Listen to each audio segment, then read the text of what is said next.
Speaker recognizes Representative DeBoer. Thank you, Madam Speaker. As we delve into the funding of our school aid fund, I want to talk about our priorities, both as a legislative body and as a state. Michigan's future generations are a priority. They have been prioritized in our state budget for more than a decade, with increased funding every year since 2012. That critical funding gives our children updated textbooks, quality teachers, and desks that work. But this year, for the first time in a long time, there is no increase in the foundation allowance.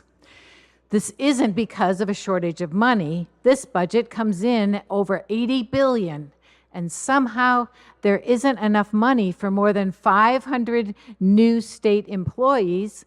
We have enough for that. We've heard boxing gyms for zoos, professional base. Representative, you are to speak to this bill in front of you. Speaker recognizes Representative DeBoer. Thank you. In this budget, there is enough money to subsidize free preschool for more kids who weren't supposed to be part of the assistant program. This is a question of priorities, and for the first time in a long time, our local schools aren't much of a priority in our state budget. It isn't just their everyday operation funding. Our local schools are also seeing their school safety and mental health funding dramatically slashed by more than 90%.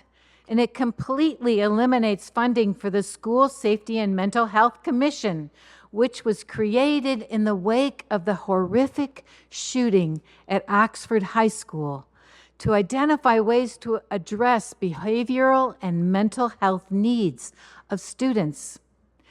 We cannot wait for another tragedy to happen to continue funding school safety and mental health support. Our actions and support for student safety must be continuous and proactive to prevent future devastating events. In fiscal year 2022-23, a total of $345 million was dedicated to school safety and mental health. Now, just 2 years later, Michigan schools will have access to just $26.5 million for these crucial measures. That's unacceptable.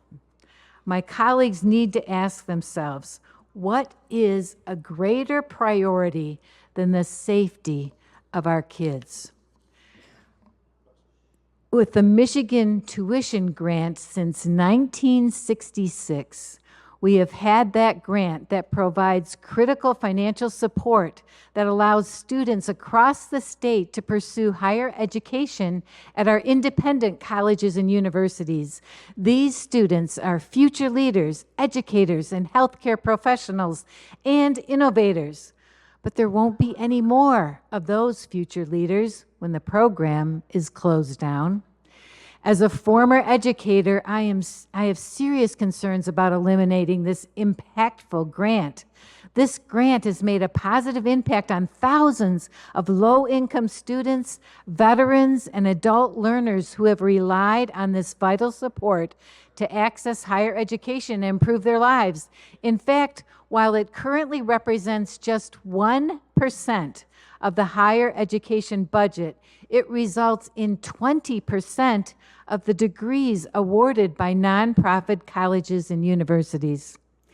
In my home district, eliminating this grant will reduce needs-based scholarships for students aspiring to attend Hope College.